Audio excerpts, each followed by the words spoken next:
Hi everyone, very good morning. आज का lecture हमारा बहुत ज़्यादा इंपॉर्टेंट होने वाला है because we will study DCDR, direction cosine direction ratios. फिर हम लोग पढ़ने वाले कोप्लेनर वेक्टर्स, कोप्लेनर वेक्टर और उसके रिलेटेड कुछ प्रॉपर्टीज।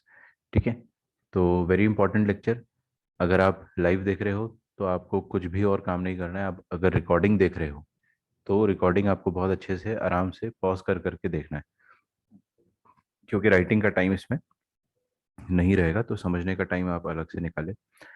कल का होमवर्क क्वेश्चन जो है वो अपन देख लेते हैं। यहाँ पर दिया हुआ है vector A plus sorry vector A, vector B, vector C, they are sides, they constitute sides of triangle ABC. मतलब ये पोजीशन वेक्टर नहीं है, ये कोऑर्डिनेट्स नहीं है, these are not coordinates, these are लंबाई, दीज आर साइड्स, है ना। तो जीती जागती साइड्स है ये। अच्छा, तो किसी ट्राइंगल की साइड है और वो ट्राइंगल एबीसी मैं कुछ इस तरीके से बना देता हूँ। ठीक है क्या? हम्म। तो मान लेते हैं हम लोग कि वो ट्रायंगल एबीसी। अब है ना, एक छोटा सा ऑब्जर्वेशन है जो मैं आपके साथ करना चाहूंगा। ऑब्जर्वेशन, अगर आपकी नजर बहुत तेज है, अगर आपकी नजर बहुत तेज है तो आपने एक चीज देखा होगा। क्या देखो? ये 3 है, ये -1 है, ये 4 है। क्या रिलेशन आ रहा है इन सब में? क्या रिलेशन आ रहा है कि बी प्लस सी जो है वो ए के बराबर आ रहा है। ऐसा हर हर कंपोनेंट के साथ हो रहा है, not just I cap. Vector B plus vector C जो है वो वेक्टर ए बन रहा है। करके देख लो आप, मेरे पे भरोसा नहीं है ना, देखो करके। 4 -1 3, 4 + -1 3, और I J component -2 + -2 + 3 is plus J cap, -6 + 4 is -2 k cap. मतलब vector B plus vector C बराबर वेक्टर ए हो रहा है। आ रही है क्या बात समझ में? तो मैं ऐसा कर दूं क्या, ट्राइंगल ऑफ वेक्टर एडिशन बन रहा होगा यहाँ पे। ये रहा होगा वेक्टर बी, ये लंबाई जो है वो वेक्टर बी रही होगी, नॉट द पॉइंट। आपको फर्क समझ में आ रहा है ना? क्वेश्चन में आपको क्लियरली बताया जाता है कि वो पोजीशन वेक्टर है या फिर वो जीता जागता लंबा सा वेक्टर। ठीक है, तो आपको कैसे उनको ट्रीट करना है वो मैं आपको अभी से उसके लिए ट्रेन कर रहा हूँ। ये वेक्टर बी है और ये वेक्टर सी है। इन दोनों को जब हम ऐड करेंगे according to the triangle law, तो मैंने ये फिगर को ट्राइंगल लॉ के अकॉर्डिंग मैंने इसको अरेंज करा है। This is vector C. Vector B plus vector C हमारे पास वेक्टर ए के बराबर आ रहा है। तो ट्राइंगल लॉ क्या कहता है कि जो सम या रिजल्टेंट वाला वेक्टर होगा वो कुछ ऐसा नजर आएगा। ये वेक्टर ए रहा होगा। ठीक है, तो vector B plus vector C जो है वो वेक्टर ए है। ये दिस इज प्योर ऑब्जर्वेशन। तो आपने एक चीज और सीखी होगी आज। क्या? कि कभी भी ट्राइंगल आए या फिर कोई भी पॉलीगन आए तो ये वाला ऑब्जर्वेशन भी आपको हाई रखना है कि कहीं किसी का सम कोई और तो नहीं। तो vector B plus vector C is equal to vector A, this is by observation. लिखिए।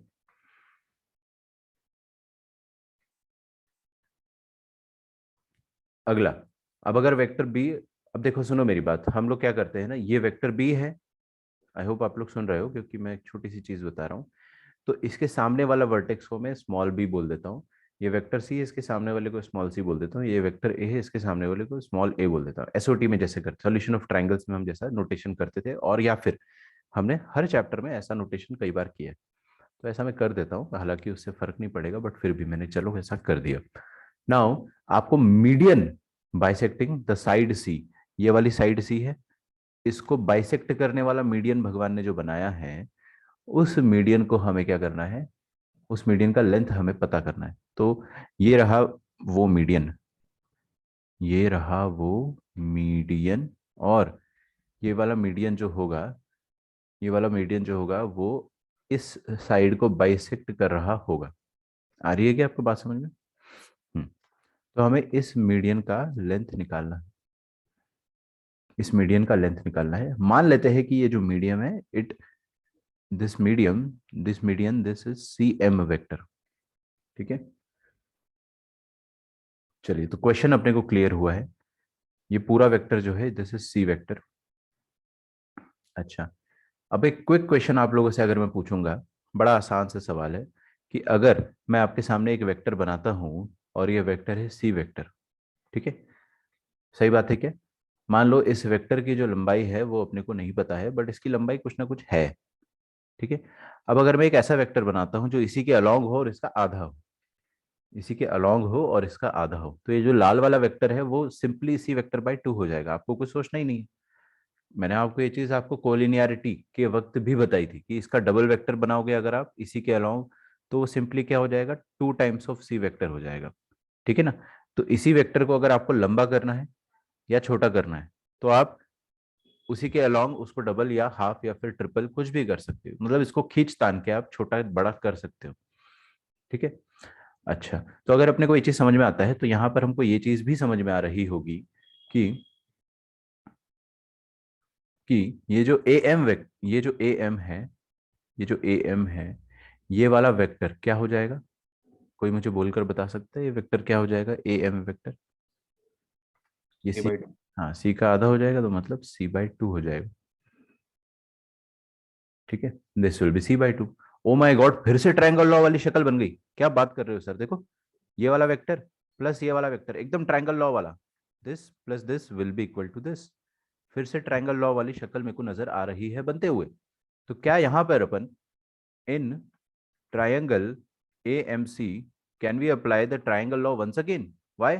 Yes we can apply. Why? Because यहाँ पर साफ साफ अपने को ट्रायंगल लॉ लगता हुआ नजर आ रहा है। b प्लस c/2 जो होगा वही ये CM वेक्टर के बराबर होगा। और आपको लेंथ ऑफ मीडियन, ये लेंथ ऑफ मीडियन मतलब CM, तो अपने को फाइंड क्या करना है, CM वेक्टर का मैग्नीट्यूड जो है ना वही तो लेंथ होता है, हमको वो फाइंड करना है। ठीक है, तो पहले CM वेक्टर पता चल जाए तो उसका मैग्नीट्यूड भी पता चल जाएगा। आ रही है की बात समझ में? तो in triangle ABC we can clearly see by triangle law of vector addition, by triangle law of vector addition, हम लोग क्या कह सकते हैं कि vector b plus vector c/2 ये क्या रहा होगा, ये CM वेक्टर के बराबर रहा होगा। बस CM वेक्टर मेरे पास आ गया। क्या मुझे वेक्टर b पता है? हाँ पता है। कैसा है vector b? -1 i cap, 3j cap, 4k cap. लिख डालते हैं -1 i कैप, 3 और 4 है ना, 3j कैप और 4k कैप, प्लस c/2 कितना हो जाएगा वो भी देख लेते हैं अपन। c/2 कितना हो जाएगा, 4 - 2 - 6 है ना, उसका हाफ कर दूं। 4 - 2 और -6 का हाफ, तो 4 का हाफ हो जाएगा 4/2 2 i कैप, -2 का हाफ हो जाएगा -1 j कैप और -6 का -3k कैप। आप लोग फिर भी एक बार है ना खुद से भी सॉल्व करते रहना।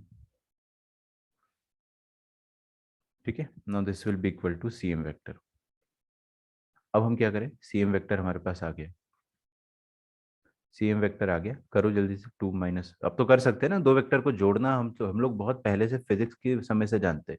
2 - 1 1 i कैप, 3 - 1 2j कैप और 4 - 3 1k कैप। ये आ गया CM वेक्टर आ गया। हाँ CM वेक्टर आ गया तो CM वेक्टर का मैग्नीट्यूड भी आ गया, वही उसका मैग्नीट्यूड ही उसी की लंबाई होती है।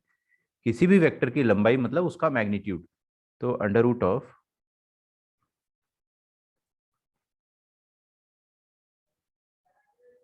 1² प्लस 4² प्लस 1, तो ये आ जाएगा 4 + 1 5, 5 + 1 6 का अंडर रूट, तो CM वेक्टर आ जाएगा √ऑफ 6 के बराबर। So very very very good question. ठीक है, बहुत कंसेप्चुअल था, देख रहे हो आप, 4 लाइनर 4 लाइन में अपन ने इसका आंसर निकाल डाला, लेकिन दिमाग अच्छा लगा इसमें ना।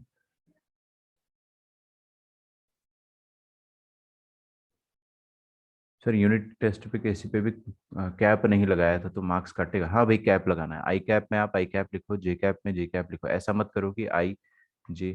ठीक है, नंबर काट देते वो लोग, बोर्ड एग्जाम वालों को आपके नंबर काटने के मौके चाहिए। ठीक है, दिस इज इट। हम लोगों ने काफी क्वेश्चंस करे सेक्शन फॉर्मूले के, है ना, all the good and bad, अच्छे अच्छे क्वेश्चन सब अपन ने करके देख ली। तो सेक्शन फॉर्मूला आप लोगों का आई होप बहुत स्ट्रांग होगा। ठीक है, आज आप लोगों को मैं RD शर्मा का होमवर्क दूंगा सेक्शन फॉर्मूले का। उससे पहले अपन अब नया टॉपिक चालू करेंगे। तो RD शर्मा का होमवर्क हम लोग करेंगे, और RD शर्मा से आपने कर लिया अगर तो उसमें बहुत अच्छे अच्छे क्वेश्चन है, आपके बेसिक्स इतने अच्छे से क्लियर हो जाएंगे ना तो आपसे IIT के क्वेश्चन भी आराम से बनने लगे सच पे। ठीक है, तो मेरा तो हमेशा मैथ्स में यही फंडा होता है कि बच्चे इजी क्वेश्चन करना सीख जाए बस। आप अगर आसान क्वेश्चन कर ले रहे हो तो आपको फॉर्मूले याद है, आपको पूरा कंसेप्ट, आपको पूरा सिलेबस छप गया आपके दिमाग में, फिर आप मुश्किल क्वेश्चन को सोच पाओगे, बस ऐसा है। ठीक है, तो डायरेक्ट मुश्किल से कभी भी स्टार्ट नहीं करना चाहिए। ओके, तो let us start the new topic that is direction cosines. बहुत इंपॉर्टेंट टॉपिक है। Direction cosines.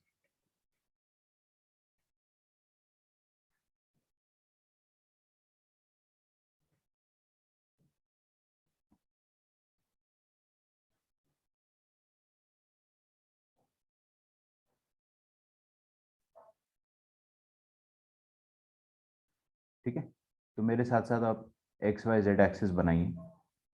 काफी बड़ा सा फिगर बनाइए, छोटा नहीं पढ़ना चाहिए फिगर।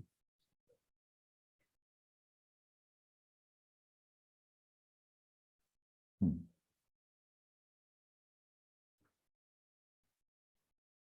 अच्छा, एक चीज का आप ध्यान रखते हो कि एक्स वाई जेड एक्सिस किसी को भी मत बोल देना रैंडमली।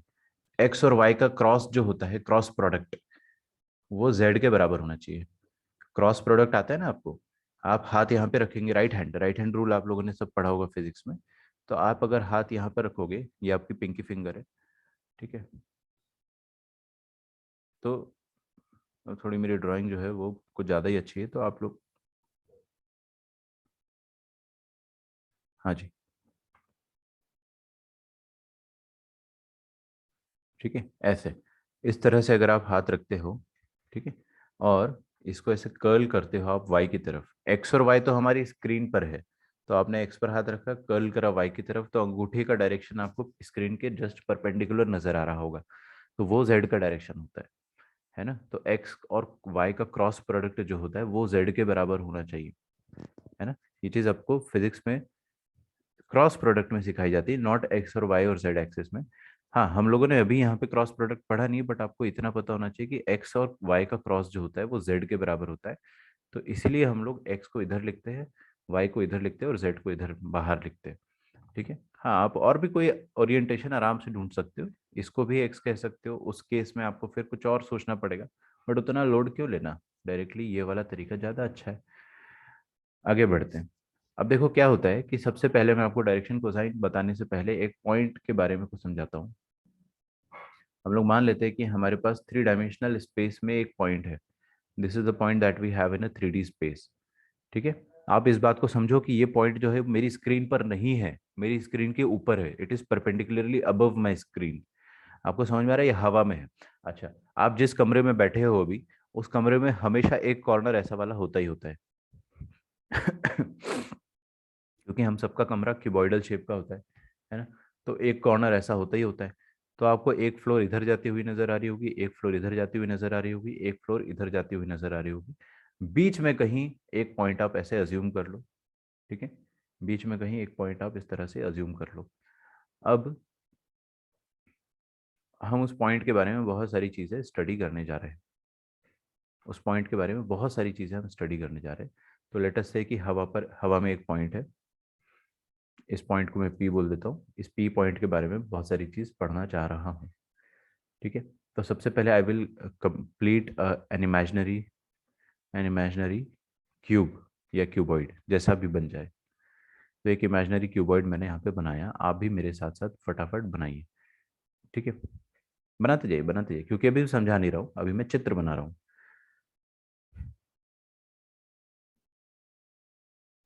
ये पॉइंट पी जो है इसको मैं बाद में ड्रॉ करता हूँ। ठीक है। क्योंकि थोड़ा अच्छा बन जाएगा बाद में। तो मैंने पहले एक क्यूबॉइड बनाया ताकि हमको थ्री डायमेंशन स्पेस जो है वो समझ में आए कि कैसा दिखता है।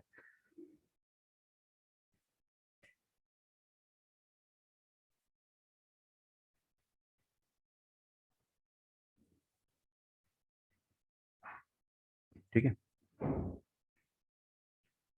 जो यूट्यूब पे देख रहा है, आप आराम से फॉरवर्ड बटन दबा सकते हैं। ऐसे मैं किसी को प्रमोट नहीं कर रहा हूँ कि आप रिकॉर्डिंग देखो। आप लाइव ही देखा करो लेक्चर, क्योंकि वो टेंशन होता है रिकॉर्डिंग देखने का कि देखना है।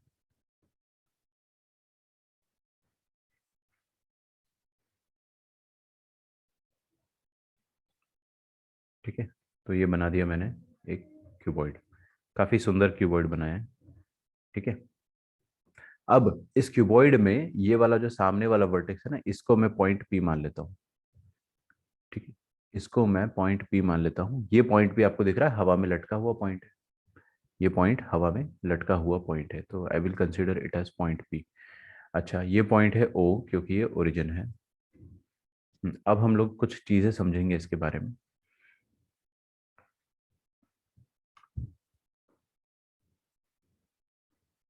ठीक है। हाँ जी, तो देखो यार क्या हुआ, बहुत प्राचीन काल में, अब कहानी चालू हो रही है ना, और बहुत इंटरेस्टिंग टॉपिक है, आपको काफ़ी मज़ा आएगा, बस सुनते जाइए। इसके बाद से आप लिखना छोड़ सकते हैं आराम से, you can focus on listening and it is very easy अगर आप सुनते हो तो। बहुत प्राचीन काल काल में क्या हुआ था ना कि बहुत सारे मैथमेटिशियंस बैठे हुए थे राउंड टेबल पे, और उन्होंने बोला कि कोई भी पॉइंट 3 डायमेंशन स्पेस पर अगर होता है तो उस पॉइंट का एड्रेस अगर अपने को बताना है तो कैसे बताएंगे, उसका एक्स कोऑर्डिनेट, उसका वाई कोऑर्डिनेट और उसका जेड कोऑर्डिनेट, ये सबसे बेहतरीन तरीका है उसका लोकेशन बताने का। उसका लोकेशन बताने का ये सबसे बेहतरीन तरीका है। फिर लोकेशन तो बता दिया, लेकिन लेकिन लेकिन अगर कोई हमसे पूछे कि उस पॉइंट का डायरेक्शन क्या होगा, उस पॉइंट की का डायरेक्शन मतलब वो पॉइंट कौन सी दिशा में होगा, तो जैसे यहाँ पर आपको दिख रहा है कि ये पॉइंट जो है वो इस दिशा में, ये एरो मैंने बनाया ना, it is in this direction. तो प्राचीन काल में जो मैथमेटिशियंस बैठे हुए थे उन्होंने बोला कि यार हमको अगर दिशा बतानी होती है तो हम क्या करते हैं कि पॉइंट पी को ओरिजिन से ज्वाइन करके एक वेक्टर तैयार करते हैं। ये ओपी वेक्टर तैयार करा हमने, और इस ओपी वेक्टर को मैं लिख डालूंगा क्योंकि मेरे पास इसके कोऑर्डिनेट लेटर से 3,2,4 है। लेटर से मानने में क्या जा रहा है, तो आप इस ओपी वेक्टर को आराम से लिख सकते हो कितना, 3i cap plus 2j cap plus 4k cap. अब ये एक वेक्टर ही बन गया। ये पॉइंट जो है, ये पॉइंट जो है उसको ये वेक्टर पॉइंट कर रहा है, this vector is pointing towards this point P, I repeat this vector OP, it is pointing towards this point P. तो अपन क्या कह सकते हैं कि ये जो वेक्टर होगा इसी का डायरेक्शन यूज कर लेते हैं, है ना, इसका जो भी डायरेक्शन होगा वही डायरेक्शन इस पॉइंट पी का भी डायरेक्शन कहला जाएगा, पॉइंट का। ठीक है, तो पॉइंट का डायरेक्शन कहलाने के लिए हमने क्या करा, उसको ओरिजिन से ज्वाइन करके एक वेक्टर बनाया, और उस वेक्टर का यूनिट वेक्टर हमने वही जो तरीका अपन इतने 3 दिन 4 दिन से सीखते आ रहे हैं वो यूज कर लिया, है ना। क्योंकि क्योंकि क्या है ना, ये जो मैंने आपके सामने वेक्टर लिखा है इसका यूनिट वेक्टर आप खटाक से निकाल लोगे, you just have to divide it by 9 + 4 13, 13 + 16 = 29। आपको इसको √29 से डिवाइड करना है, और जैसे ही आप डिवाइड करेंगे तो आपके पास ओपी कैप आ जाएगा। जो ओपी कैप होगा मतलब ओपी के अलोंग एक यूनिट वेक्टर ऐसा, ओपी के अलोंग, ये दिख रहा है आपको, नहीं दिख रहा है, देखो ओपी के अलोंग एक यूनिट वेक्टर आएगा। यही यूनिट वेक्टर जो है वो ओपी का, ओपी की दिशा बता रहा है या पॉइंट पी की दिशा बता रहा है। ठीक है, तो प्राचीन काल में जो मैथमेटिशियंस थे ना उन्होंने बोला कि दिशा बताने के लिए हम लोग यूनिट वेक्टर यूज कर लिया करेंगे, क्या दिक्कत है। ठीक है, एवरीवन एग्रीड। लेकिन ना एक दो मैथमेटिशियन आए, उन्होंने बोला कि यार मजा नहीं आया। बिल्कुल मजा नहीं आया, कोई और कूल तरीका बताओ, है ना, let us search for something cooler, कोई और अच्छा तरीका बताओ। ऐसा तरीका बताओ जिसमें हम लोग कंपोनेंट्स भी यूज कर सके। अभी आपको मेरी बात ये समझ में नहीं आएगी कि यार कंपोनेंट्स कैसे यूज करें, लेकिन अब मैं आपको वो तरीका समझाने जा रहा हूँ। देखो क्या हुआ कि फिर एक थ्योरी डेवलप करी गई कि ये जो ओपी वेक्टर है ना, इसका डायरेक्शन हम वैसे बता सकते हैं, लेकिन एक और तरीका है। आप क्या करो, ये जो ओपी वेक्टर है आप इमेजिन करो पहले तो कि एक पॉइंट है आपके रूम में, ये आपका रूम है, उस रूम पे हवा में एक पॉइंट लटका हुआ है, पॉइंट पी, उसको अपन ने ये कॉर्नर से ज्वाइन कर दिया है और एक रॉड से ज्वाइन करा है। ठीक है, दिस रेड वाला वेक्टर इज अ रॉड। ठीक है, ओरिजिन से पॉइंट पी को अपन ने एक रॉड के थ्रू ज्वाइन करा है। तो आप इस तरह से इमेजिन करिए कि रॉड में आपने एक बॉल को फंसा दिया है, एक बॉल है, ठीक है, उसको आपने ऐसे रॉड में पिंच कर दिया है, और आपके हाथ में ये रॉड है, आप इसको उठाकर किसी को मार भी सकते हो, ऐसा करना नहीं है, I mean no way, promoting violence, YouTube ban मत करना। अब इस रॉड को आप ओरिजिन में फंसा दीजिए और आपके सामने एक वेक्टर तैयार हो गया। ठीक है, अब इस रॉड का ना ये वाली एक्स एक्सिस के साथ, ये एक्स एक्सिस के साथ कुछ ना कुछ तो एंगल बन रहा होगा, ये तो मानते हो आप, और इस रॉड का वाई एक्सिस के साथ भी कुछ ना कुछ एंगल बन रहा होगा, और जेड एक्सिस के साथ भी कुछ ना कुछ एंगल बन रहा होगा। चेक करो ना आप, आराम से एंगल बन रहा होगा। तो इस रॉड का जो एक्स एक्सिस के साथ एंगल बन रहा होगा उस एंगल को मैं अल्फा मान लेता हूँ। अब देखिए थोड़ा सा ये एंगल जो है वो थोड़ा तिरछे में आ रहा है। It is not like this कि एक्स एक्स एक्सिस है, वाई एक्सिस है, और पॉइंट पी जो है वो इनके बीच में है, ऐसा नहीं है। ठीक है, पॉइंट पी जो है स्क्रीन के थोड़ा सा बाहर है, आपको फील हो रहा होगा ये सब चीजें। तो एक्स एक्सिस के साथ इसका एंगल अल्फा बन रहा होगा, ये बात तय है। चलिए, अच्छा मान लेते हैं कि वाई एक्सिस के साथ, मान लेते हैं कि वाई एक्सिस के साथ इसका एंगल बीटा बन रहा है, और ये भी मान लेते हैं कि जेड एक्सिस के साथ इसका जो एंगल बन रहा है ना, जेड एक्सिस के साथ इसका जो एंगल बन रहा है वो गामा बन रहा है। ठीक है, तो सबसे पहली बात तो मैंने ये गामा थोड़ा सा गलत बनाया है। हाँ, जेड एक्सिस के साथ इसका जो एंगल बन रहा होगा इसको हम ऐसे, ये जेड एक्सिस है, इसके साथ इसका एंगल गामा बन रहा होगा। ठीक है, तो अल्फा एंगल जो है वो एक्स एक्सिस के साथ है, बीटा बीटा एंगल इसका वाई एक्सिस के साथ है, और गामा एंगल इसका जेड एक्सिस के साथ है। तो इस पर्टिकुलर ओपी वेक्टर का, है ना, ये पर्टिकुलर ओपी वेक्टर जो है उसका angle X axis Y axis और जेड एक्सिस के साथ जो भी होगा उसको अपन डायरेक्शन एंगल कहते हैं। ठीक है, क्या कहते हैं हम इसको? डायरेक्शन एंगल कहते हैं। मतलब आपके सामने एक नया टर्म आया है आज कि किसी भी वेक्टर का डायरेक्शन एंगल क्या होता है? डायरेक्शन एंगल होता है with the respective axis, angles made with the respective axis. ठीक है, तो angles made with the respective axis. ठीक है, एक्स एक्सिस के साथ जो एंगल हुआ उसको अपन डायरेक्शन एंगल 1 कहेंगे। वाई एक्सिस के साथ जो एंगल हुआ बीटा उसको अपन डायरेक्शन एंगल 2 कहेंगे। That is alpha, beta and gamma. ठीक है, अच्छी बात है, यहां तक अपने को समझ में आ रहा है ना। फिर उन्होंने कहा कि अब ये जो ओपी वेक्टर है इसका अपन ने डायरेक्शन एंगल निकाल लिया है, मतलब सारे एक्सिस एक्स वाई जेड के साथ इसके एंगल अपन ने निकाल डाले। अब क्या करो आप, अब क्या करो कि इस ओपी वेक्टर का, इस ओपी वेक्टर का डायरेक्शन बताने के लिए ना इन डायरेक्शन एंगल का सिंपली आप कॉस ले लो, कोसाइन ले लो। इस डायरेक्शन एंगल्स के कोसाइन ले लो और वो आपको डायरेक्शन बता देंगे। हमने कहा अरे अरे अरे क्या बात कर रहे हो यार, फिर से रिपीट करो, कुछ समझ नहीं आया। मतलब कहने का ये है कि ये लाल वाला वेक्टर जो है इसका एंगल एक्स एक्सिस के साथ अल्फा बन रहा है ना, तो उस अल्फा का आप कॉस वैल्यू ले लो। ठीक है, why not tan value, why not sine value, वो भी एक सवाल है, उस सवाल पे हम लोग आएंगे बहुत जल्दी। उन्होंने कहा कि कॉस वैल्यू ले लो उसका, और वाई एक्सिस के साथ जो एंगल बन रहा है उसका आप उसका भी कॉस वैल्यू ले लो, और जेड एक्सिस के साथ जो एंगल बन रहा है उसका भी कॉस वैल्यू ले लो, कॉस गामा। और ये तीनों जो मैंने आपके सामने लिखे हैं, cos alpha, cos beta, cos gamma, ये डायरेक्शन एंगल जो है ना उनके कोसाइन वैल्यू, डायरेक्शन एंगल के कोसाइन वैल्यू है। तो इनको अपन क्या कहते हैं? इनको हम कहते हैं डायरेक्शन एंगल के कोसाइन वैल्यू ना, तो हम इनको कहते हैं डायरेक्शन कोसाइंस। समझा रहा हूँ इनका मतलब क्या है, आप धीरे धीरे समझिए। तो जो गणितज्ञ थे, जो मैथमेटिशियन थे, उन्होंने बोला जस्ट आप सिंपली इनका कोसाइन वैल्यू ले लीजिए और ये भी आपको डायरेक्शन बताएंगे। आप यूनिट वेक्टर से डायरेक्शन बताते थे, ठीक है, वो एक अच्छा तरीका था, लेकिन आप इनसे भी डायरेक्शन बता सकते हैं, वो मैं प्रूफ कर दूंगा, उसकी आप चिंता मत करें।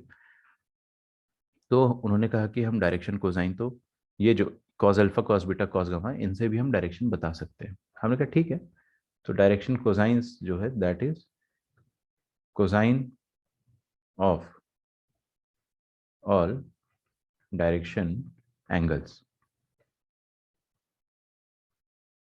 ठीक है, cosine of all direction angles. ठीक है क्या?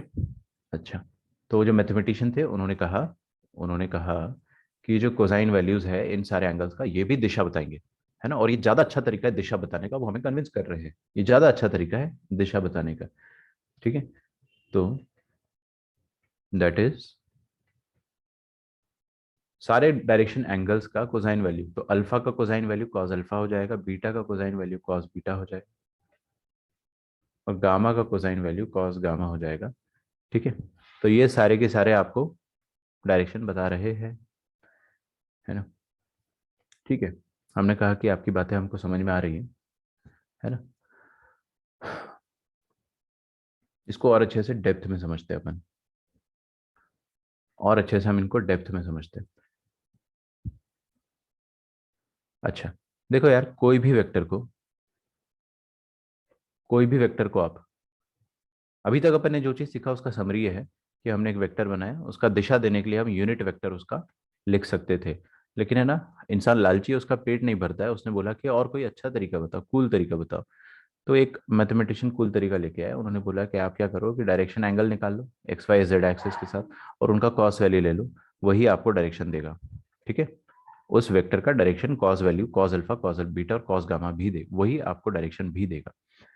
अच्छा, हम लोग क्या करते हैं कि देखो कोई भी वेक्टर जो होता है, कोई, मैंने आपको स्टार्टिंग के फर्स्ट लेक्चर में क्या सिखाया था, ये रफ में बता रहा हूँ, है ना। ध्यान से सुनिएगा। आपको मैंने पहले लेक्चर में क्या बताया था कि किसी भी वेक्टर के तीन कंपोनेंट होते हैं। कोई भी वेक्टर दुनिया का हो, कोई भी वेक्टर, उसके अंदर हमेशा तीन कंपोनेंट छुपे होते हैं। उसका एक्स का कंपोनेंट, उसका वाई का कंपोनेंट और उसका जेड का कंपोनेंट। मान लो मेरे पास वेक्टर ए है, आई कैप प्लस जे कैप और प्लस के कैप। ठीक है। अब आप ये मत बोलना कि वेक्टर हमेशा ओरिजिन से पास करेगा, इसकी क्या गारंटी है। भाई हमेशा अपन वेक्टर को ओरिजिन से पास करा सकते हैं, लेकिन क्योंकि वेक्टर फ्री वेक्टर है ना, अगर वो ओरिजिन से पास नहीं भी कर रहा तो उठा के आप उसको ओरिजिन पे चिपका दो।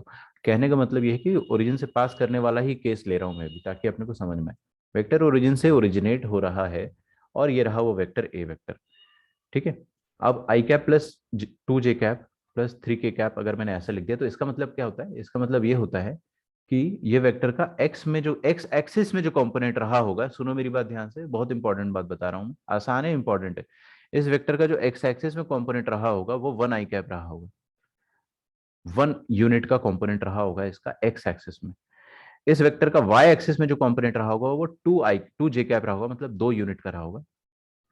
ठीक है।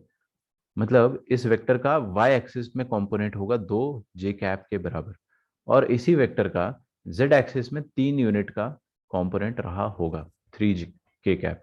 ये तीनों काले वाले जो आई कैप, 2 जे कैप और 3 के कैप, ये तीनों अलग अलग तीन वेक्टर है। इन तीनों का रिजल्टेंट ये बीच में कहीं ए वेक्टर आ रहा है, ऐसा है।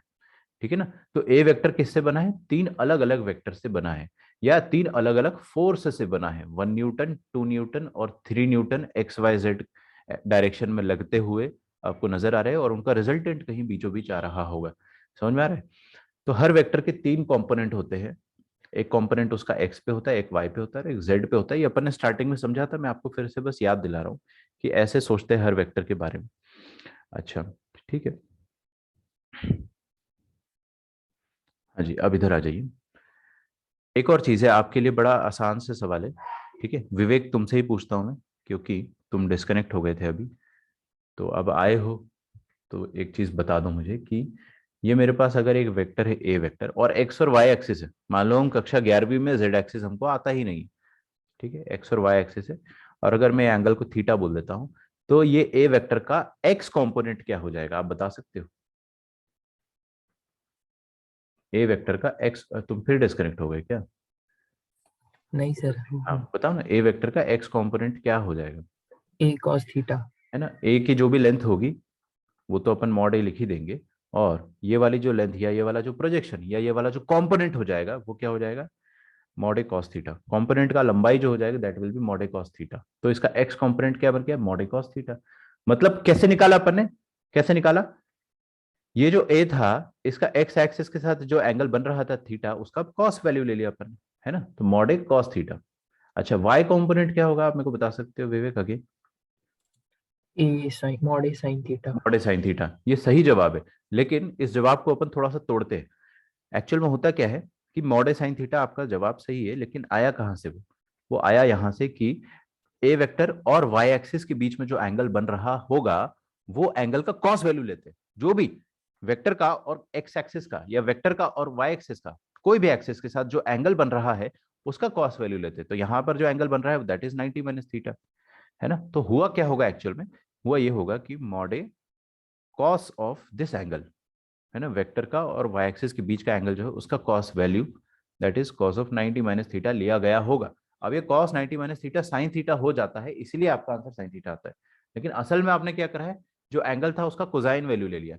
तो अपन ने क्या सीखा कि किसी भी वेक्टर का एक्स कंपोनेंट कैसे निकालेंगे, उस वेक्टर का magnitude into cos theta. Theta क्या है, उसका एक्स एक्सिस के साथ जो भी एंगल बन रहा है। वाई कंपोनेंट कैसे निकालेंगे, उसी वेक्टर का magnitude into cos of 90 - theta, मतलब कॉस ऑफ जो भी एंगल है उसका वाई एक्सिस के साथ वो।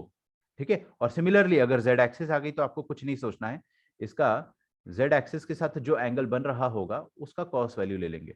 अब जेड एक्सिस का मैं आपको डिटेल में ऊपर ही समझा दूंगा सारा। तो हमने ये सारी चीजें, ये सब आपको आता है, मैं चाहता तो कुछ भी रिवाइज नहीं कराता, लेकिन क्या है कि आपको एक कॉन्टेक्स्ट होना जरूरी है कि हम जो करने वाले हैं वो क्या है। अच्छा, ये जो ओपी वेक्टर है मेरे पास, कहा गया, हाँ, ये जो ओपी वेक्टर है, ये ओपी वेक्टर, इस ओपी वेक्टर को मैं थोड़ी देर के लिए ए वेक्टर बोलना चाह रहा हूं। ठीक है, ए वेक्टर बोल दू, अच्छा चलो आर वेक्टर बोल देता हूँ, है ना, थोड़ा एनसीईआरटी लैंग्वेज से मैच कर जाएगा, आपको कभी भी समझने में दिक्कत नहीं जाएगी। ओपी वेक्टर को मैंने आर वेक्टर कह दिया, कहने का मतलब ये है कि ये जो ओपी वेक्टर है मेरे पास, ये ओपी वेक्टर आर वेक्टर है, ठीक है। इस आर के अंदर तीन कंपोनेंट छुपे होंगे, राम श्याम घनश्याम, आई कैप जे कैप के कैप, ठीक है। वो आपको मैं निकाल कर बता रहा हूँ कि वो तीनों कंपोनेंट क्या होंगे। तो अब let us find the value of Ram Shyam and Ghanshyam. देखिए फटाफट अपन एक क्विक क्वेश्चन आपसे मैं पूछूंगा कि बताइए ये जो ओपी वेक्टर है इसका एक्स एक्सिस पर कंपोनेंट क्या बनेगा। ओपी वेक्टर का एक्स एक्सिस पर कंपोनेंट क्या बनेगा। देखो सबसे पहले तो, हाँ एक मिनट है ना, ये ओपी वेक्टर जो है वो आर वेक्टर है, तो आर वेक्टर का मैग्नीट्यूड कितना होगा, आर वेक्टर का मैग्नीट्यूड होगा मॉड आर, ठीक है। तो ओपी का एक्स एक्सिस में कंपोनेंट कितना बनेगा बताइए। Mod R cos alpha. Mod R cos alpha, बहुत बढ़िया। तो मैं ब्लू कलर की इंक से लिखूं या फिर पिंक से लिखूं, पिंक से लिखें, ठीक है। मॉड कॉस अल्फा, तो एक्स की दिशा में इसका जो कंपोनेंट बनेगा, ठीक है, that component will be, that component will be mod R cos of alpha, क्योंकि एंगल एक्स एक्सिस के साथ जो बन रहा है वो अल्फा बन रहा है। तो वाई की दिशा में इसका जो कंपोनेंट बनेगा that will be mod R cos beta, क्योंकि वाई एक्सिस के साथ एंगल बीटा बन रहा है। तो वाई एक्सिस की दिशा में जो इसका कंपोनेंट बन रहा होगा वो क्या हो जाएगा, मॉड आर कॉस बीटा। और z की दिशा में जो इसका कंपोनेंट बन रहा होगा वो क्या हो जाएगा, मॉड और कॉस गामा, ठीक है क्या, पक्का। चलिए, तो किसी भी वेक्टर के अपन ने तीन कंपोनेंट अगर तोड़ दिए तो उस वेक्टर को आप अच्छे से लिख सकते हो, कैसे, उस वेक्टर आर को आप कैसे लिख सकते हो यार, देखो उस वेक्टर आर को ऐसे लिख सकते हैं अपन, उसका एक्स कंपोनेंट, ये रहा उसका एक्स कंपोनेंट, मैं बोलूंगा नहीं बस लिखूंगा मॉड कॉस अल्फा, ये उसका एक्स कंपोनेंट है, एक्स कंपोनेंट इंटू आई कैप, यही करते थे ना किसी भी वेक्टर का वैल्यू कैसे लिखते थे, X component I cap, Y component, Y component mod R cos beta J cap, और Z component mod R cos gamma K cap. बस इस वेक्टर को अपन ऐसे लिख सकते हैं उसके तीनों कंपोनेंट के टर्म्स में, उसका एक्स कंपोनेंट इंटू आई कैप, उसका वाई कंपोनेंट इंटू जे कैप, उसका जेड कंपोनेंट इंटू के कैप। ये हमको स्टार्टिंग से आता है, मैंने अभी रिवाइज भी कराया था आपको, किसी भी वेक्टर के अंदर तीन कंपोनेंट इस तरह से होते हैं, ठीक है। तो मैंने ऐसा लिख दिया है, इसके आगे की थ्योरी अपन अभी देखते हैं। तो अभी तक अपन ने जो पढ़ा उसको समराइज कर देता हूँ कि हम लोगों ने ये देखा कि किसी भी वेक्टर के डायरेक्शन एंगल क्या होते हैं, alpha beta gamma, the angles made with the respective axis, and उन सब एंगल के कोसाइन वैल्यू जो होते हैं वो cos alpha cos beta cos gamma, they are known as direction cosines. Direction cosine क्या करता है, डायरेक्शन कोसाइन इस वेक्टर पी का या इस पॉइंट पी का डायरेक्शन बताता है, जस्ट लाइक यूनिट वेक्टर, ठीक है। अभी अपन ने डिटेल में नहीं देखा कि वो डायरेक्शन कैसे बताता है, वो अपन देखेंगे। तो हमने क्या बस इतना देखा है कि डायरेक्शन कोसाइन क्या बताता है, डायरेक्शन, डायरेक्शन कोसाइन क्या बताता है, डायरेक्शन, बस, है ना। कैसे निकालेंगे डायरेक्शन कोसाइन, डायरेक्शन कोसाइन कैसे निकालेंगे, ये सब अपन अभी सीखेंगे, सीख ही रहे। चलो यहां तक अपन पहुंच गए। अब मैंने क्या करा कि यहां से मॉड आर, मॉड आर ये तीनों से जगह से मैंने कॉमन ले लिया। तो आप अगर देख पा रहे होंगे तो यहां से मेरे को तीन दफे मॉड आर दिख रहा है, तो वो तीनों से कॉमन आ जाएगा। और जब वो तीनों से कॉमन आ जाएगा तो उसको मैं एलएचएस में डिवाइड कर दूंगा, तो कुछ ऐसा नजर आएगा कि R vector upon R vector का modulus, this is equal to cos alpha I cap plus cos beta J cap plus cos gamma K cap. यहां तक सबको समझ में आ रहा है क्या। तो अपन ने क्या करा, डायरेक्शन एंगल के हिसाब से सारे कंपोनेंट लिखे, फिर कंपोनेंट के हिसाब से वेक्टर ही लिख डाला भाई अपन ने, x component I cap, Y component J cap, Z component के कैप। अच्छा वेक्टर लिख डालने के बाद हम लोग यहां तक पहुंचे। हमारा टारगेट क्या है अभी, हमारा टारगेट ये है कि जो वो गणितज्ञ हमको बता गए हैं, हमको मैथमेटिशियन भाई साहब ने क्या बताया कि cos alpha cos beta cos gamma दिशा बताता है ना। हमने मान लिया उनकी उनकी बात को कि दिशा बताता है, अच्छी बात है, बिकॉज इट साउंड्स लॉजिकल, सारे एंगल जो है उसके हिसाब से ही दिशा बताई गई है। लेकिन वो cos alpha cos beta cos gamma की वैल्यू कैसे निकाले, ये कॉस अल्फा कॉस बीटा और कॉस गामा की वैल्यू कैसे निकाले, वो वैल्यू निकालना अपन सीख रहे। तो हमारा टारगेट अभी ये रफ में लिख रहा हूँ, आई विल इरेज इट। हमारा टारगेट ये है कि how to find, how to find this direction cosines, how to find this direction these direction cosines, cos alpha cos beta और कॉस गामा, इन सारे डायरेक्शन कोसाइंस को कैसे फाइंड किया जाए। ठीक है, तो हमने वेक्टर को 3 कंपोनेंट में ब्रेक करा, फिर थोड़ा सा अपन ने मैथमेटिकल ऑपरेशन लगा के इसको ऐसे लिखा, फिर हमने देखा कि ओ तेरी, वेक्टर अपॉन वेक्टर का मॉड क्या होता है, वेक्टर अपॉन वेक्टर का मॉड क्या होता है, वेक्टर का कैप, यूनिट वेक्टर। तो एलएचएस वाले आइटम को अपन आर कैप लिख सकते हैं क्या, बिल्कुल लिख सकते हैं, और आरएचएस जो है उसको वैसे ही रहने दो, हम उसको स्टडी करेंगे। तो RHS cos alpha I cap plus cos beta J cap plus cos gamma K cap.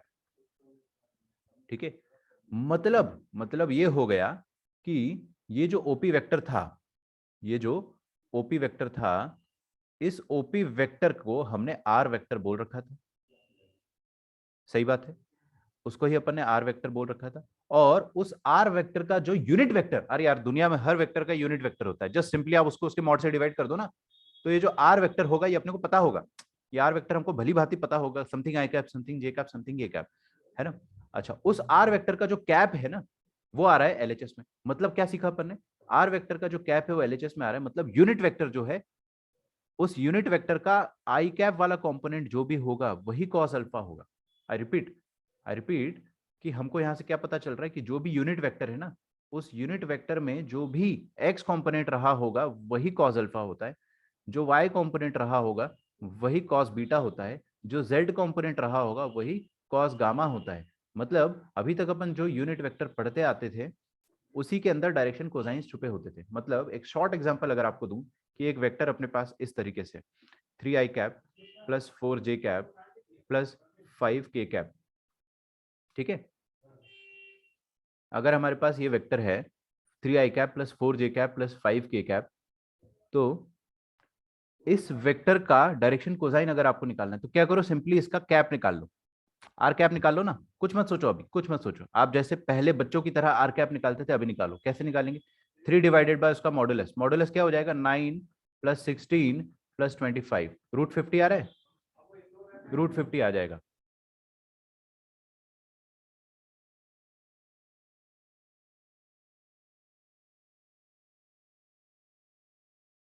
हाँ, तो इसको अपन ने रूट 50 से डिवाइड कर दिया, 4 by root 50 J cap plus 5 by root 50 K cap. ठीक है, तो आर वेक्टर का अपन ने कैप निकाला, और इसके जो कैप के कंपोनेंट होते हैं ना, देखो देखो देखो, ये कैप का पहला कंपोनेंट, कैप का दूसरा कंपोनेंट, कैप का तीसरा कंपोनेंट, बस यही डायरेक्शन कोसाइंस होते हैं, यही होता है कॉस अल्फा। मतलब जो जो अल्फा रहा होगा इस एंगल, इस वेक्टर का एक्स एक्सिस के साथ जो एंगल रहा होगा अल्फा, उसका कॉस वैल्यू अपने को डायरेक्टली मिल गया। वाई एक्सिस के साथ इसका एंगल रहा होगा जो बीटा, उस बीटा का कॉस वैल्यू हमको डायरेक्टली मिल गया, कैसे, कैप से। और जेड एक्सिस के साथ गामा रहा होगा, उसका भी कॉस वैल्यू अपने मिल गया। यही कॉस अल्फा, यही कॉस बीटा है, यही कॉस गामा है। मतलब अब आज तक अपन जो पढ़ते आ रहे थे यूनिट वेक्टर, उस यूनिट वेक्टर के जो तीनों कंपोनेंट होते हैं, उस यूनिट वेक्टर के जो तीनों कंपोनेंट होते हैं वही डायरेक्शन कोसाइंस होते हैं, वही डायरेक्शन कोसाइंस होते हैं। कोई बड़ी रॉकेट साइंस नहीं, अभी तक अपन ने जो पढ़ा था वही चीज है, बस एक नई चीज सीख ली अपन ने कि ये जो यूनिट वेक्टर के कंपोनेंट होते हैं वही डायरेक्शन कोसाइंस होते हैं। तो पहले अपन क्या सीखते थे, जो कल मेरे से डाउट भी पूछा था रिचा ने, कि जो यूनिट वेक्टर है वही डायरेक्शन बताने के काम आता था, वही डायरेक्शन बताने के काम आता था। आज भी अब वही डायरेक्शन बताने के ही काम आ रहा है, आज भी वही काम आ रहा है डायरेक्शन बताने के, लेकिन उसका जो एक्स कंपोनेंट कंपोनेंट है, वाई कंपोनेंट है और जेड कंपोनेंट है, वही डायरेक्शन कोसाइंस होते हैं।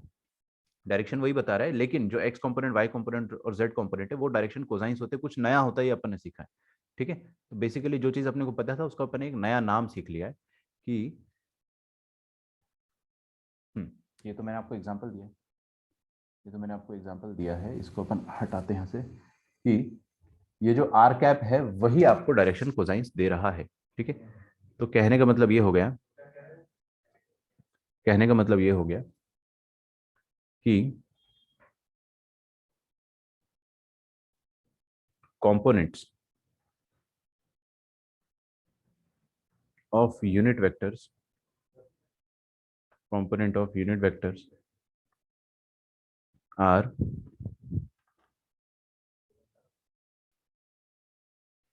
the direction cosine itself.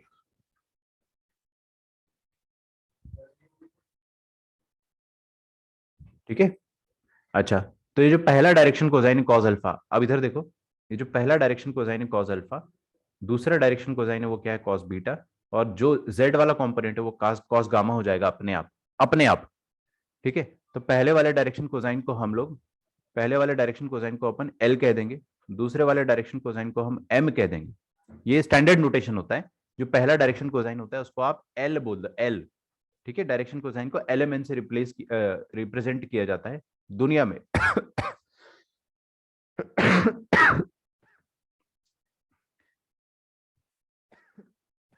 Sorry, यहाँ तक लिख लो यार प्लीज।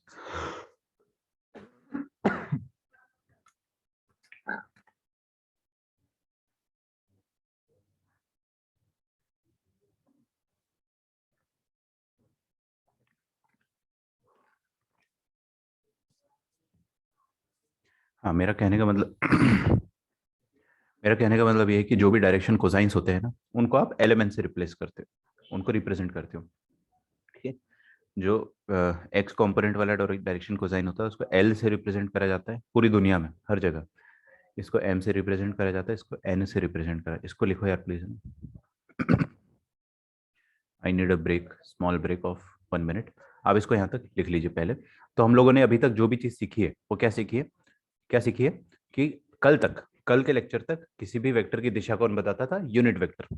आज भी यूनिट वेक्टर आज भी यूनिट वेक्टर ही दिशा बता रहा है, लेकिन अपन ने आज एक नई चीज सीख ली है कि यूनिट वेक्टर के जो कंपोनेंट होते हैं, कोई भी यूनिट वेक्टर के जो कंपोनेंट होते हैं वो डायरेक्शन कोसाइंस होते हैं, है ना। डायरेक्शन कोसाइन क्या होता है उनकी परिभाषा अपन सीख चुके हैं, है ना। अल्फा बीटा गामा का cos value. Alpha beta gamma क्या है, X axis Y axis Z axis के साथ जो भी एंगल बन रहा है वो वाला एंगल। ठीक है, तो उनका कॉस वैल्यू डायरेक्शन कोसाइन होता है। डायरेक्शन कोसाइन भी डायरेक्शन देता है, यूनिट वेक्टर भी डायरेक्शन देता है, और दोनों ही सेम है, दोनों ही सेम है। ठीक है, ये तो वही वाली बात होगी कि गंगाधर ही शक्तिमान है। थोड़ा बहुत शक्तिमान देख लेना है ना कभी कभार टाइम निकाल के, तो आपको मेरा रेफरेंस भी समझ में आएगा। और हमारा इंडिया का पहला सुपर हीरो है, लिखते जाओ भाई यहाँ पर। तो यूनिट वेक्टर ही डायरेक्शन कोसाइन देता है। ठीक है, चलिए, तो डायरेक्शन कोसाइन को अपन एलिमेंट से रिप्रेजेंट करते हैं। अच्छा, एक फास्ट क्विक क्वेश्चन है आपसे मेरा, मैं आपसे पूछता हूँ रिचा, है ना, कि जो यूनिट वेक्टर है ये आर कैप, इस यूनिट, ये यूनिट वेक्टर है राइट, तो इसका मैग्नीट्यूड कितना होगा? Mod are. मॉड आर होगा, बहुत बढ़िया। इसका यूनिट वेक्टर का मैग्नीट्यूड होता क्या है? सर अंडर, यहाँ पे under root cos square alpha plus cos square beta plus cos square gamma होगा। बहुत बढ़िया, बहुत बढ़िया, सही कह रहे हो आप, बहुत सही कह रहे हो। लेकिन मेरा सवाल अभी भी कुछ और है, किसी भी यूनिट वेक्टर का मैग्नीट्यूड कितना होता है? यूनिट वेक्टर, क्योंकि अरे उसका नाम में ही छुपा है ना। 1 होगा, हाँ हाँ, 1 वैसे। वही पूछ हाँ रहा हूँ। ठीक है। ठीक है, आप हाँ ठीक सर। है, आपने जो मेरे को जो चाहिए था वो भी बता दिया कि यहाँ पर cos square alpha plus cos square beta plus cos is square, equal to 1। और ये 1 के बराबर होना चाहिए। तो इसका मतलब क्या समझ में आया आपने को? हमें ये समझ में आया कि डायरेक्शन कोसाइंस जो है उनके स्क्वायर का सम वो 1 हो जाएगा। ठीक है, अच्छा, मतलब L square plus M square plus N square ये 1 हो जाएगा। ठीक है, ये 1 हो जाएगा। ऐसा हमेशा होगा क्या? क्या किसी भी वेक्टर के डायरेक्शन कोसाइंस का स्क्वायर का सम 1 होगा? यस, इसको आप याद रख ले, L square plus M square plus N square is equal to 1। ठीक है, पहली बात अपन ने जो चीज सीखी है आज, उनको आप लिख लो यहाँ से यहाँ तक। हर वेक्टर का, दुनिया में जो भी हर वेक्टर है, हर वेक्टर का एक डायरेक्शन कोसाइंस होता है, मतलब 3 डायरेक्शन कोसाइंस होते हैं, cos alpha cos beta cos gamma. उनको निकालना है तो कैसे निकाले, उनका कैप निकाल लीजिए, उन कैप के जो भी कंपोनेंट होते हैं they are simply the direction cosines, बस बात ही खत्म होगी, बात ही खत्म होगी ना। ठीक है, तो पहले भी यूनिट वेक्टर डायरेक्शन बता रहा था, अभी भी बता रहा है, बस एक एडिशनल थ्योरी आ गई कि यूनिट वेक्टर के जो कंपोनेंट्स होते हैं, यूनिट वेक्टर के जो कंपोनेंट्स होते हैं वही डायरेक्शन कोसाइंस होते हैं। ठीक है, और उनके स्क्वायर का सम 1 होता है, तो L square plus M square 1 होता है। ठीक है, डायरेक्ट सीईटी क्वेश्चंस बनते हैं, एल स्क्वायर दे, एल दे देगा, एम दे देगा, एन निकालने को बोलेगा, 3 डायरेक्शन कोसाइन में से 2 डायरेक्शन कोसाइन दे देगा आपको, और बोलेगा तीसरा निकालिए। आपको क्या करना है, पहले का स्क्वायर प्लस दूसरे का स्क्वायर, तीसरे को एन मान लो, है ना, डायरेक्ट आपका आंसर आ जाएगा। समझ में आ रहा है? डायरेक्ट एमएससीईटी लेवल के क्वेश्चंस ऑलमोस्ट ऑलमोस्ट हर दूसरे साल मैंने देखा है, 2 डायरेक्शन कोसाइन में से 3 में से 2 दे देगा, एक निकालने को बोल देगा। ठीक है, या तो तीनों में कुछ रिलेशन दे देगा कि they are in the ratio of this this this, find their value. ठीक है, तो anyway we can solve it. अच्छा, तो आज अपन ने क्या सीखा कि किसी भी वेक्टर का डायरेक्शन कोसाइन क्या होता है। सबको क्रिस्टल क्लियर है क्या मतलब होता है डायरेक्शन कोसाइन का? Direction cosine is used to represent the direction of a vector. Then direction cosine होता क्या है?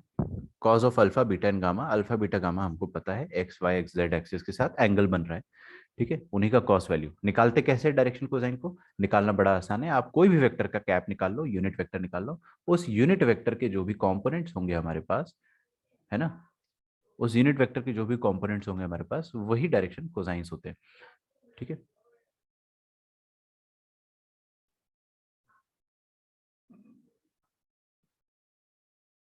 ठीक है। तो आपके पास एक क्विक क्वेश्चन मैं आपको दे रहा हूं, find the direction cosines, direction cosine, cosines लिखो कोसाइन लिखो एक ही बात है, क्योंकि डायरेक्शन कोसाइन मतलब ये नहीं होता है कि आपने एल बता दिया या एम बता दिया, आपको तीनों ही बताना पड़ेगा। ठीक है, ये एक के साथ दो फ्री वाली बात है, तीनों एक साथ आते।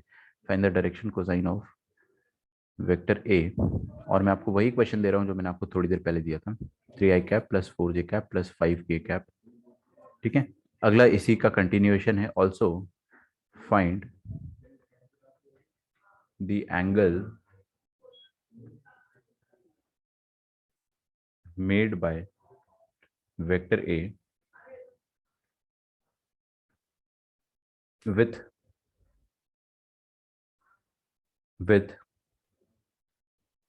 x, y and z axis। ठीक है, तो सबसे पहली बात तो आपको डायरेक्शन कोसाइन निकालना है किसी भी वेक्टर का। सुनो मेरी बात अच्छे से, किसी भी वेक्टर का अगर आपको डायरेक्शन कोसाइन निकालना है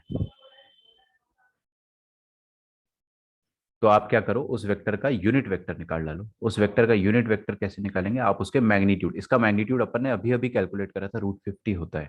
आप फिर से कर सकते हो, you most welcome. 3/√50 I cap plus 4/√50 J cap plus 5/√50 के कैप। ठीक है, हाँ, तो यूनिट वेक्टर आपने निकाला, उस यूनिट वेक्टर का जो भी एक्स कंपोनेंट होगा, है ना, और जो भी वाई कंपोनेंट होगा और जेड कंपोनेंट होगा, यही तो बस डायरेक्शन रेशियोज है, डायरेक्शन कोसाइन है, यही तो डायरेक्शन कोसाइन है। ठीक है, so these are direction cosines itself, this is the direction cosine cos alpha, direction cosine cos beta and direction cosine cos gamma। ठीक है,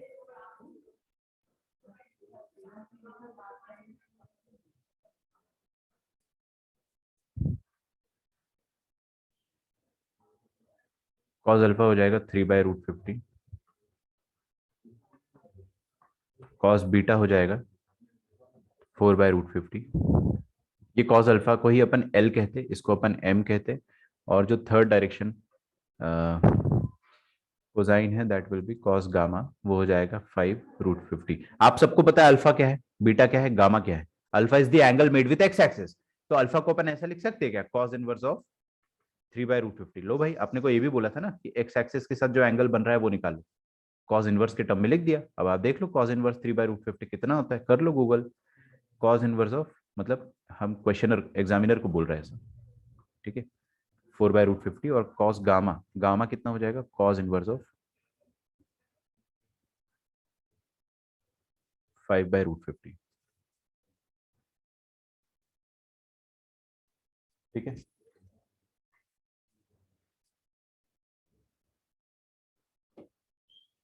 ठीक है, these are the direction angles. ठीक है, आप चाहो तो लिख लो alpha beta gamma, they are direction angles.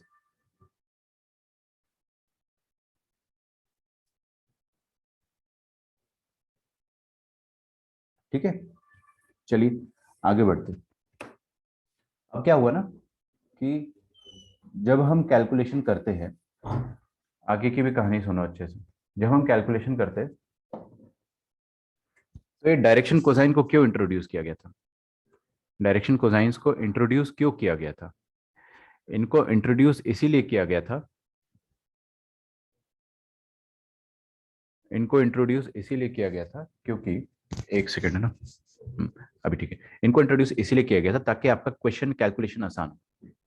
ठीक है, मेरी बातों को ध्यान से सुनिएगा, आपका क्वेश्चन में कैलकुलेशन आसान हो, इसलिए डायरेक्शन कोसाइन को इंट्रोड्यूस किया गया था।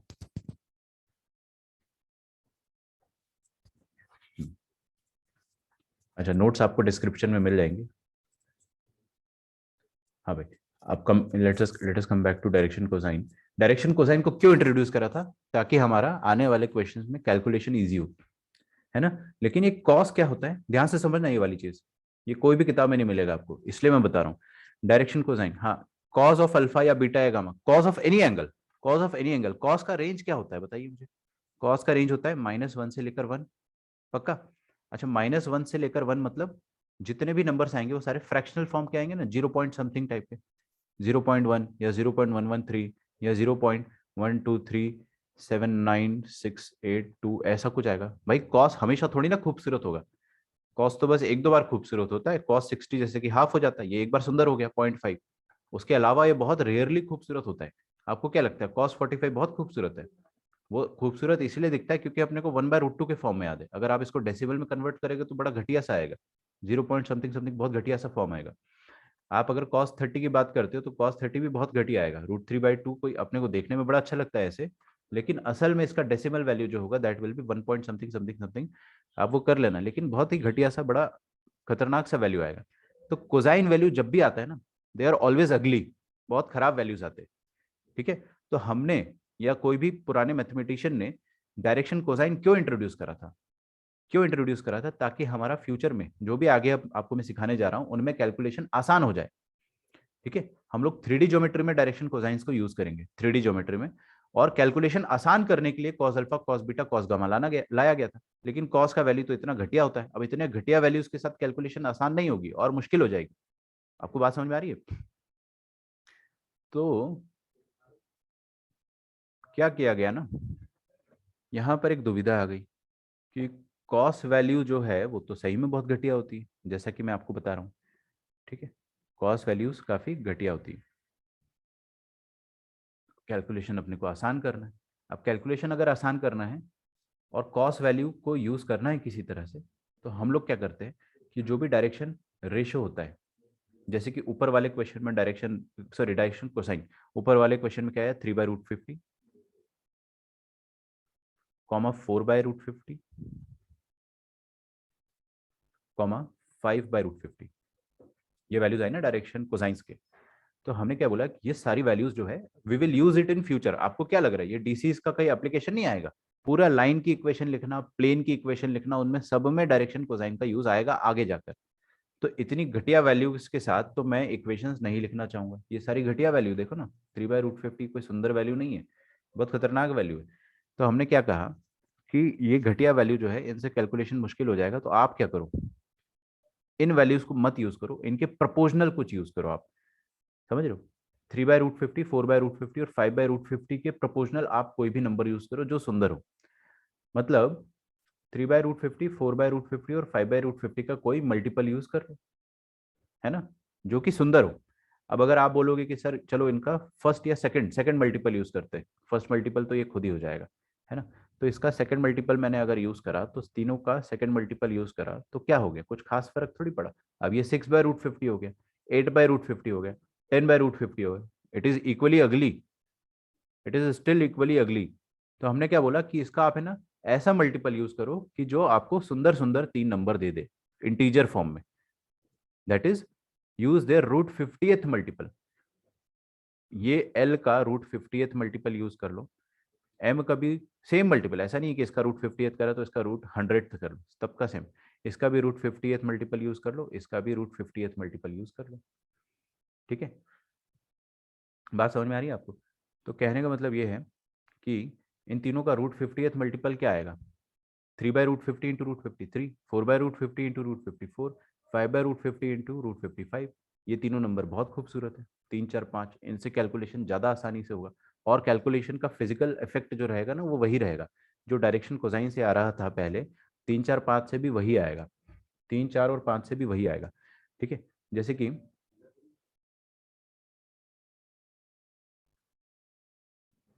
जैसे कि हमारे पास कोई भी 3 नंबर अगर मैं आपको दे देता हूं, ठीक है, कोई भी 3 नंबर दे देता हूं मैं आपको, जैसे कि मैंने आपको यही दिया ना, 3/√50, 4/√50, 5/√50। ये जो तीनों नंबर है इनके 3 खूबसूरत मल्टीपल क्या हो गए, 3, 4, 5। अच्छा, और भी आप मल्टीपल लिख सकते हो इनके, जैसे कि 6, 8 और 10, ये इसका मल्टीपल हो गया। ये भी खूबसूरत है, 6, 8 और 10 कोई ज्यादा खराब नंबर नहीं है, ये भी इंटीजर है, कम से कम इनमें अंडर रूट तो नहीं आ रहा है, तो ये भी खूबसूरत है। और भी आप 3 नंबर इनमें ढूंढ सकते हो, है ना। और भी कैसे ढूंढ सकते हो इन्हीं का, और जैसे ये सेकंड मल्टीपल ले लिया मैंने, और ले लो आप कुछ, 6 2 12, 8 2 16, 10 2 20, है ना। तो आप ये वाला मल्टीपल भी ढूंढ सकते हो। तो हम लोग क्या करते हैं ना, डायरेक्शन कोसाइन के प्रोपोर्शनल कुछ नंबर्स ढूंढते हैं, डायरेक्शन कोसाइन के प्रोपोर्शनल कुछ नंबर ढूंढते हैं, ताकि हमारा कैलकुलेशन आसान हो जाए। और उन आसान नंबर्स को हम क्या कहते हैं, डायरेक्शन रेशियोज, डी आर्स। ये डीसीज होते हैं, ये डी आर्स होते हैं। कहने का मतलब, आप सुनो मेरी बात सुनो, direction cosines are not very beautiful, they are useful but they are quite ugly, they are quite ugly. So just to make them beautiful will take 3 numbers which are proportional to these 3 numbers. इनके proportional जो भी 3 number होंगे हम वो use कर लेंगे। मैंने directly 3 4 5 use कर लिया, ठीक है। अब ये 3 4 5 आसान है, अब इसको आप कैलकुलेशन में यूज कर लो। कैलकुलेशन में कैसे यूज करेंगे वो मैं आपको सिखाऊंगा बाद में, आप उसका लोड मत लो कि सर क्या कैलकुलेशन होगा, इनका यूज क्या आएगा, इनका रियल लाइफ में एप्लीकेशन, कुछ मत सोचो। आप ये सोचो कि हाँ कुछ ना कुछ एप्लीकेशन होता है, बस इतना मान लो। और जो भी एप्लीकेशन होता है उनमें आपको आसान नंबर चाहिए, तो ये आसान नंबर मिल गया। तो आप आपने क्या सीखा है ऐसे, कि जो डायरेक्शन रेशियोज होते हैं, they are numbers proportional to direction cosine. तो अपन ने एक नई चीज और सीखी आज, डायरेक्शन रेशियो, है ना। अच्छा, ये जो मैंने आपके सामने एग्जाम्पल लिखा है, इसको आप है ना रफ मार्जिन में पहले लिख लो। ये 3/√50, 4 ये इसको आप रफ मार्जिन में लिख लो, फिर मैं आपकी स्टैंडर्ड डेफिनेशन आपको इसको इसकी लिखवा देता हूँ, है ना। And just give me a short break of 1 minute, फिर अपन रिज्यूम करते हैं। मैं आपको 10-12 मिनट और पढ़ाऊंगा, छोड़ दूंगा।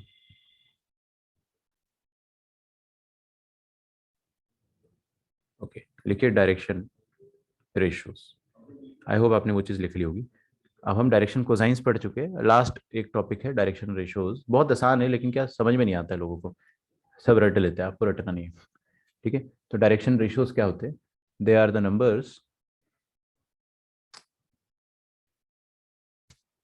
numbers proportional to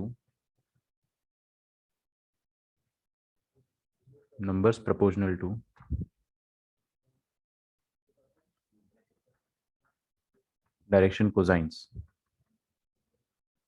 ठीक है, numbers proportional to direction cosines. अच्छा, चलिए, मान लो मेरे पास जो एलएमएन है डायरेक्शन कोसाइंस, वो क्वेश्चन में आ गए 1.5, 2.5 और 3.5, ठीक है।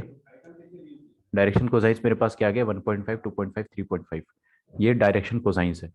सबसे पहली बात, जो डायरेक्शन कोसाइंस होते हैं वो यूनिक होते हैं, वो दुनिया में इकलौते होते हैं, just like all of you, है ना।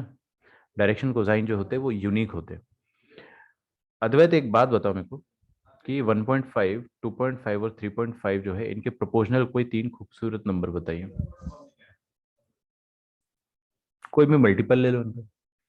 मैंने इनका क्या ले लिया, 357। हाँ मैंने इनका सेकंड मल्टीपल ले लिया, सबको 2 से मल्टीप्लाई कर दिया। सर हाँ सर ये डायरेक्शन कोसाइन 1.5 कैसे हो गया? हाँ, ये तो बड़ा अच्छा आपका सवाल है कि सर कॉस का वैल्यू 1 से बड़ा नहीं हो सकता है। तो एक काम करो कि ऐसा मान लो कि 3 नंबर है अपने पास, है ना। 3 नंबर है अपने पास, अब क्या मेरे को थोड़ा ऐसा ही एग्जांपल देना है, कोई भी 3 नंबर है, दे आर नॉट डीसीज। अपन इन जनरल एक अलजेब्रा की बात कर रहे हैं, ठीक है, we are talking about numbers. ये 3 नंबर है, इन तीनों नंबर्स को मैं खूबसूरत नहीं बोलूंगा, इन तीनों के प्रोपोर्शनल 3 नंबर्स मैं ऐसे लिख सकता हूँ, 3, 5, 7, नाउ दे आर ब्यूटीफुल। और अगर प्रोपोर्शनल लिखना है तो आप ऐसा भी लिख सकते हो, 6, 10 और 14। और अगर प्रोपोर्शनल लिखना है तो आप ऐसा भी लिख सकते हो कि 12, 20 और 28, है ना। आपको मेरी बात समझ में आ रही होगी। तो ये सारे प्रोपोर्शनल्स नंबर जो है वो तो मैं कितने लिख सकता हूँ, इनफाइनाइट लिख सकता हूँ, ठीक है ना। मतलब ये 3 ओरिजिनल नंबर्स थे मेरे पास, और इनके प्रोपोर्शनल में इनफाइनाइट नंबर्स लिख सकता हूँ। हालांकि हालांकि प्रोपोर्शनल नंबर्स तो बहुत सारे होते हैं, हालांकि उनमें से कोई एक यूज करेंगे अपन, मैं तो सबसे सिंपलेस्ट 357 यूज करूंगा कैलकुलेशन में, ठीक है। लेकिन प्रोपोर्शनल लिख कितने सकता हूं मैं, इनफाइनाइट। तो आपको क्या समझ में आया यहाँ से, आपको ये समझ में आया कि जो प्रोपोर्शनल नंबर्स होते हैं that is direction ratios they are infinite. Direction ratios can, या direction ratios of a vector, किसके होते हैं डायरेक्शन रेशियोज, वेक्टर के होते हैं, दे आर इनफाइनाइट, ठीक है। वेर एज डायरेक्शन कोसाइंस, किसी भी वेक्टर के डायरेक्शन कोसाइंस क्या होंगे, यूनिक होंगे, क्योंकि डायरेक्शन कोसाइन क्या है, यूनिट वेक्टर के कंपोनेंट, और यूनिट वेक्टर एक ही बनता है। Direction cosine of a vector are unique, ठीक है, क्योंकि डायरेक्शन रेशियोज जो है they are just proportional numbers. तो प्रोपोर्शनल नंबर्स तो हम बहुत सारे ले सकते हैं, इनफाइनाइट डायरेक्शन रेशियोज मेरे पास आ सकते हैं, ठीक है। तो आपको डीसीडीआर के बारे में समझ में आया कि क्या चल रहा है। अच्छा, तो अगर मैं आपको बोलता हूँ कि सेम क्वेश्चन अगर मैं आपको देता हूँ कि फाइंड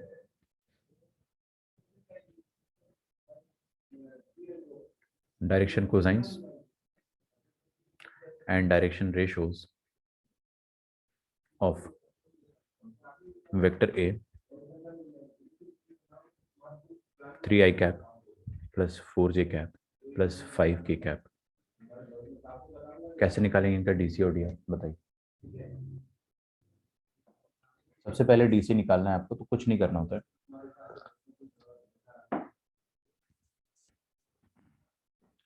यूनिट वेक्टर निकाल डालो, डीसी आ जाएगा। तो ए कैप मैंने निकाला कैसे, 3/√50, सेम क्वेश्चन में बार बार घिस रहा हूँ ना, 3/√50 आई कैप, 4/√50 जे कैप और 5/√50 के कैप, ठीक है। ये आ गया अपने पास डायरेक्शन। अच्छा, डायरेक्शन कोसाइंस यहाँ से आ गया अपने पास, डीसीज इन्हीं के कंपोनेंट, दैट इज 3/√50, इसको अपन ने एल बोल दिया, 4/√50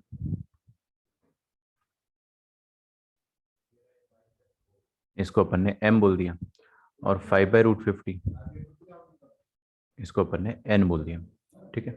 दीज आर डायरेक्शन कोसाइंस। अब इनके प्रोपोर्शनल आपको तीन खूबसूरत नंबर ढूंढने, तो इनके प्रोपोर्शनल तीन खूबसूरत नंबर क्या हो जाएंगे, 3, 4 और 5। ऐसे तो आप 6, 8 और 10 भी लिख दोगे तो वो गलत नहीं है, बट अपने को कोई एक से काम चलाना होता है, लिख अपन इनफाइनाइट सकते हैं, ठीक है। तो ये डायरेक्शन रेशियोज हो गए। तो आपने क्या सीखा यहाँ से, फाइनल समरी, फाइनल समरी जो हमने ये सीखी। अच्छा, एक चीज देखो देखो देखो, ये तो देखा ही नहीं अपने, direction ratios ratios ratios, I repeat ratios, वो क्या रहा 3, 4, 5, मतलब जो वेक्टर था ना अपना 3, 4, 5 ही था, और वही डायरेक्शन रेशियोज भी अपना आ रहा है, one of the direction ratios. तो क्या अपन यहाँ से ये कह सकते हैं कि हर बार आप क्या करो ना, जो वेक्टर है उसी के कंपोनेंट को डायरेक्शन रेशियो ले लिया करो, आगे आपको बहुत जरूरत पड़ेगा डीआर का।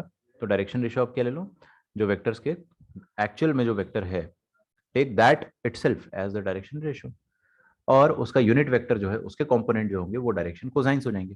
तो अपन ने ये समरी इस चीज की जो लिखी है वो लिखी नहीं है, उसको अपन लिख सकते हैं। समरी ये हो गई कि डीसीज क्या हो गए,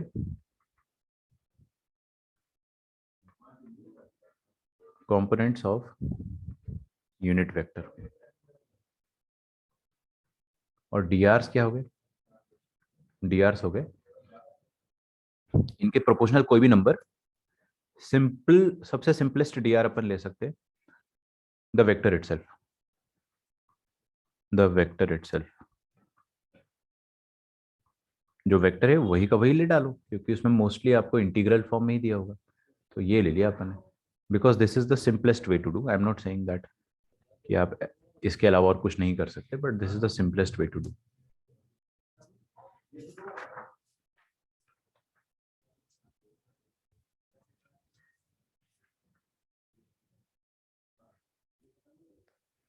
ठीक है,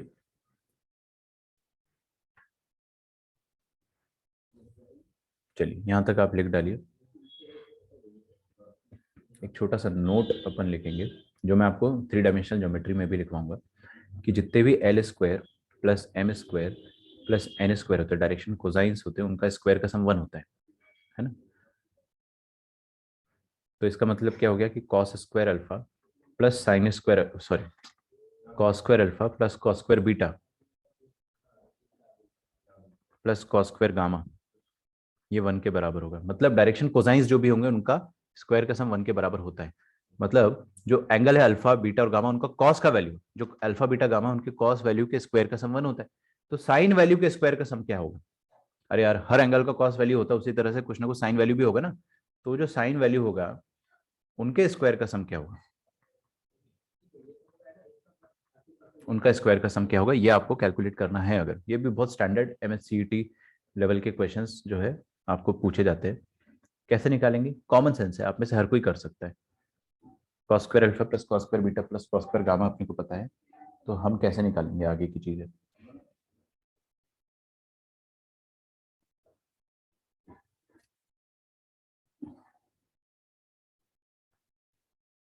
यस, आंसर 2 आएगा। Answer will be 2। ठीक है, ये एक्चुअल में क्वेश्चन होता है, बट मैं इसको नोट बना के लिखवा देता हूँ ताकि आप लोग इसको चाहे तो याद भी रख सके।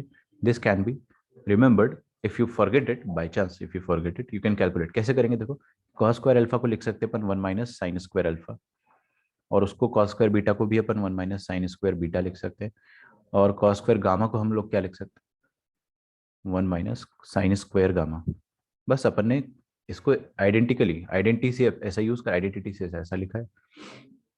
तो LHS में बन जाएगा 3 minus sine square alpha plus sine square alpha plus sine square beta plus sine square gamma in bracket, ये सारा इन ब्रैकेट है। This is equal to 1। तो आपके पास आंसर आ गया ना, 3 माइनस 1 दैट इज 2। तो sign square alpha plus sine square beta plus sine square gamma का value 2 आ जाएगा। इन्हें आप याद रखें। ठीक है, डायरेक्ट सवाल आता है अगर। अच्छा, अब जैसे उनको डायरेक्शन कोसाइन बोलते थे, इनको डायरेक्शन साइन नहीं बोलते। इनको डायरेक्शन साइन नहीं बोलते, इनका कुछ नाम नहीं है क्योंकि इनका कुछ यूज नहीं है। ठीक है ना, इनका कुछ यूज नहीं है। अच्छा, अब सबसे बड़ा सवाल, सबसे बड़ा सवाल कि जो मैथमेटिशियन था ना जिसने बोला था कि डायरेक्शन आप कोसाइन से ले लो, उसने कोसाइन ही क्यों बोला? उसने साइन या टैन या कॉट क्यों नहीं बोला? सबसे पहली बात तो टैन और कॉट इसलिए नहीं बोला क्योंकि टैन और कॉट के वैल्यू जो होते हैं ना वो तो और बड़े बड़े हो जाते हैं। टैन का रेंज क्या, माइनस इन्फिनिटी से इन्फिनिटी तक आता है। तो टैन तो आपको 50 करोड़ भी आंसर देगा, है ना। टैन आपको 100 करोड़ आंसर भी देगा, इन्फिनिटी तक सारे आंसर देगा। तो उतने बड़े वैल्यू से तो कैलकुलेशन हम नहीं कर सकते। दूसरी बात, साइन वैल्यू हम ले सकते थे, है ना। ऐसा जो मैथमेटिशियन है उसने क्या बोला था कि cos alpha cos beta cos gamma calculation, sorry, ये आपको डायरेक्शन बताता है। Why just cos, why not sign?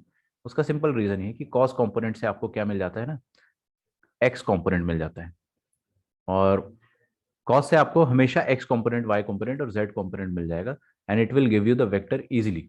तो इसलिए कॉस कंपोनेंट लेना ज्यादा आसान पड़ता है। उसने साइन से भी ट्राई किया होगा, वो गणितज्ञ ने साइन से भी ट्राई किया होगा, बट कॉस से कंपोनेंट आ जाते हैं इस तरह से, तो it is easier to do calculations. तो इसलिए कोसाइन आया होगा। This can be one possible reason, है ना। एक्चुअली यही रीजन होगा। आप लोगों ने यहाँ तक लिख लिया होगा। ठीक है, तो आपकी संडे की क्लास है, ऐसे मैं आपको ज़्यादा एक्सटेंड नहीं करना चाहता हूँ। हो सके तो हम यहीं पे छोड़ देते क्योंकि इसके आगे का अपन नेक्स्ट क्लास में सीखेंगे।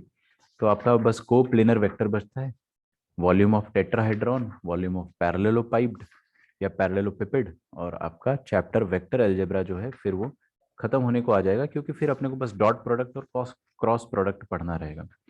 हालांकि 2-3 लेक्चर और पढ़ेंगे अपन, IIT का सिलेबस थोड़ा बड़ा है, तो 2-3 लेक्चर्स और लगेंगे एंड विल बी डन। ठीक, चलिए आज मैं आपको यहीं छोड़ देता हूँ, है ना, ताकि जो बच्चे लेक्चर मिस कर रहे हैं उनका ज़्यादा मिस ना हो। अदरवाइज मैं 2-3 घंटा पढ़ा दूँ तो आज अटेंडेंस भी कम है। तो DCDR अपन ने आज एक शॉर्ट लेक्चर पढ़ा है। देखो, छोटी सी चीज़ थी, मैं आपको 10 मिनट में पढ़ा सकता था DCDR। मैं बोल देता यूनिट वेक्टर ले लो, उनका कंपोनेंट DC है, उसके प्रोपोर्शनल नंबर DR है, बात खत्म हो गई ना, इतना ही तो लेक्चर था। लेकिन अपन ने उसको बहुत डेप्थ में समझा कि क्या कहाँ से आया, क्यों कॉस कंपोनेंट, क्यों नहीं साइन कंपोनेंट, क्यों नहीं टैन कंपोनेंट, ऐसे करके, और फिर उनका मतलब क्या होता है, निकालते कैसे, वो सारी चीज़ें आपको अगर समझ में आ गई है तो आगे आपको बहुत सारी चीज़ें आसान लगेगी। ठीक है, चलिए तो आज का लेक्चर अपन यहीं पे रखते हैं। आपका जो मंडे का लेक्चर होगा वो थोड़ा सा लंबा लेक्चर होगा, क्योंकि आप लोग आफ्टरनून सेशन में ना आपका लेक्चर, तो इसलिए थोड़ा सा लंबा होगा वो लेक्चर। तो लेक्चर मिस नहीं करना है आपको, मंडे वाला कोई भी लेक्चर मिस नहीं करना है ऐसे तो, क्योंकि सब लाइव में कवर कर लो ना। चलिए, तो आज का लेक्चर मैं यहीं पे समाप्त करता हूँ, हम लोग मिलते हैं नेक्स्ट क्लास में।